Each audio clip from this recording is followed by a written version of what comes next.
Welcome to the Deep Dive. Today, we're going to be exploring a really interesting intersection, faith and finance. Okay. You sent us this YouTube video Right.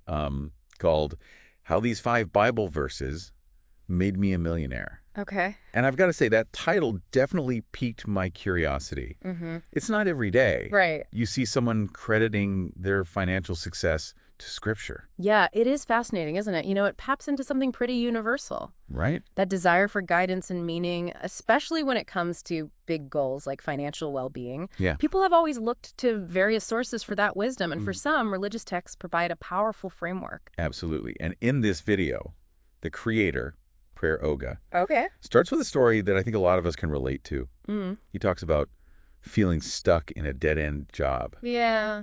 Like he was pouring his energy into someone else's dream Mm-hmm. while his own aspirations were fading away. Right. He connects that feeling to a verse from Proverbs 13.11.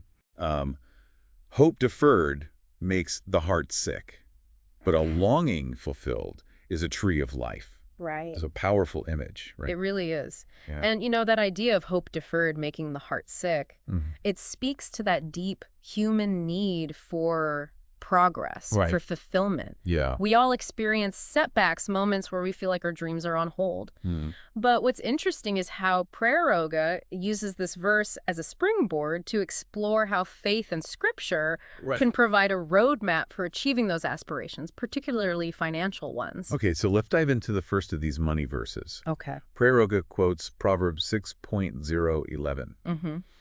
And what struck me is that it's repeated almost word for word in Proverbs 24.3334. Wow.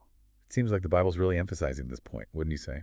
It definitely seems intentional, like Yeah. a core principle. Yeah. The verses talk about a little sleep, a little slumber, a little folding of the hands to rest, and poverty will come on you like a thief. It uses this vivid imagery of a neglected field overrun with thorns to illustrate the consequences of laziness and lack of foresight. It almost sounds like the ant and the grasshopper fable, right? Exactly. The ant works tirelessly all summer to prepare for winter, while the grasshopper just plays around. Right. Then winter hits. Yeah. And, well, you know the rest. And when we think about that in a financial context, Mhm. it really highlights the importance of planning, Right. of being proactive. It's Yeah. about building those financial anthills, so to speak. Okay. Things like emergency funds, Yeah. Those are the things that help us weather those inevitable financial winters, job loss, unexpected expenses, Yeah. economic downturns. Like, we might not always know when those winters are coming, but we can be prepared. Right. And I think what's really insightful here is that this concept of preparation applies beyond just finances. Mhm. Think about our relationships, Sure. our health, Right. our mental well-being. Yeah.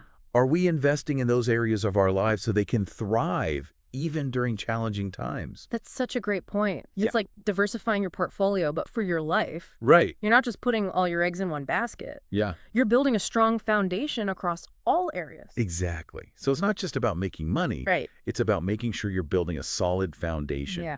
in all aspects of your life. Exactly. Okay, so moving on.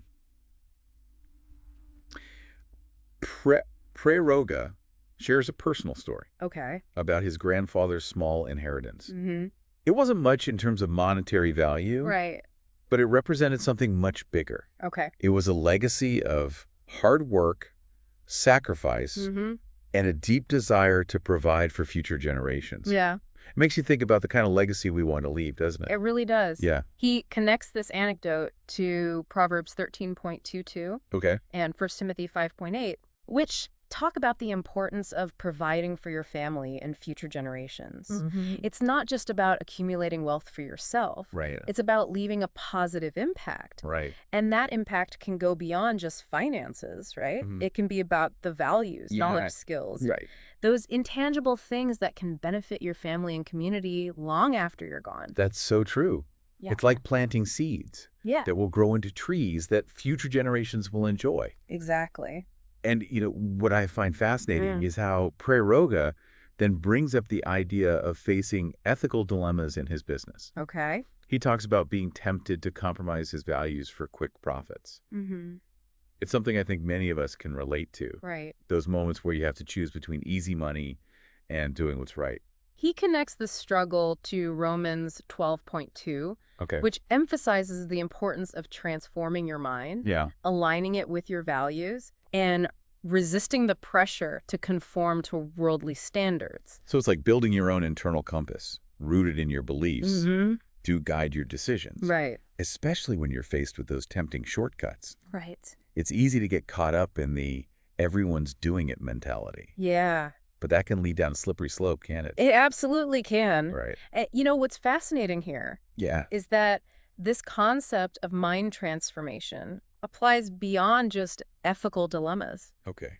It speaks to our overall approach to life. Mhm. It's about constantly examining our beliefs, Right. challenging our assumptions, Yeah. and ensuring our thoughts and action are aligned with our deepest values. Right. That self-awareness, that Mhm. constant questioning, Yeah. it's crucial, especially when it comes to our finances. It's like making sure your financial decisions reflect your values and priorities. Yeah. Not just chasing after whatever's trendy Right. or promises quick riches. Right. It's about being intentional. Making sure your financial decisions aren't just driven by fear or greed, Mm. but are actually aligned with what you truly value.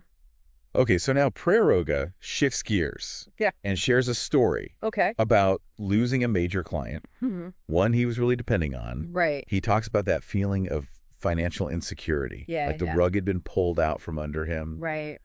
I bet a lot of people listening have felt something similar Absolutely. at some point in their lives. It's that fear of the unknown, Mm. the loss of control, Right. the worry about what comes next. It's Yeah. a very human experience. Yeah. And, he connects this to Romans 8.28, Okay. which is often interpreted as a reminder to trust in a higher power, even during setbacks. So it's about having faith that even when things seem to be falling apart, Mm-hmm. there's a bigger plan. Yeah. I mean, that can be tough to swallow when you're in the midst of a financial crisis. It can be. But what's interesting Yeah. is that even if you take away the religious context. There's a lot of wisdom in that idea. Okay. It's about shifting your perspective from seeing setbacks as dead ends Right. to recognizing them as potential turning points. It's like instead of getting stuck in that fear and panic, Mhm. you take a step back and say, okay, what can I learn from this? Ex- How can I use this experience to grow and move forward? And that can be incredibly powerful. it's- It's about cultivating resilience, Mm-hmm. that ability to bounce back from adversity even stronger than before. Right. And, it ties back to that idea of hope deferred we were talking about earlier. Right. It's about not letting those setbacks crush your spirit, Mm-hmm. but using them as fuel to keep moving towards your goals. It reminds me of that quote. Yeah. Sometimes you win, sometimes you learn. Mhm. It's all about reframing those losses as opportunities for growth. Right. And, I think what's so interesting about this deep dive is that while Prayoga is speaking from a Christian perspective, A lot of these concepts resonate with people from all sorts of backgrounds. Sure. These ideas of resilience, preparation, leaving a legacy, they're pretty universal, wouldn't you say? absolutely, they tap into those fundamental human experiences Yeah. of wanting to build a better future, to leave a positive mark on the world. Right. And, that's what makes exploring these ideas, even through the lens of Scripture, Yeah. so fascinating. Right. It challenges us to think about how ancient wisdom can offer insights for modern life. So let's recap the 5 key takeaways that Prayoga presents. Okay. We've got hope deferred, Mm-hmm. which is about acknowledging those unfulfilled desires Yeah. and finding a path to achieve them, even when faced with setbacks. Mm, Then there's that classic ant and grasshopper wisdom right. about being proactive and planning for the future. We also explored the concept of leaving a legacy, thinking beyond ourselves, and considering what we want to pass on to future generations, be it financial security, values, knowledge, Yeah. or even just a good story. And let's not forget transformation of the mind. Right. That idea of aligning our thoughts and actions with our values, Mm. even when it's tough. Right. And then finally, that powerful message of trusting in a higher power, Mhm. or perhaps, as we were discussing, Yeah. finding strength and resilience, Mm. even in the face of uncertainty and change. It's quite a framework for personal growth, wouldn't you say? Yeah. And what I find so compelling is that Prayer Oga presents it all in this really accessible, Right. relatable way. Mm. He uses his own experiences and everyday language to make these sometimes complex concepts easy to grasp. It's true.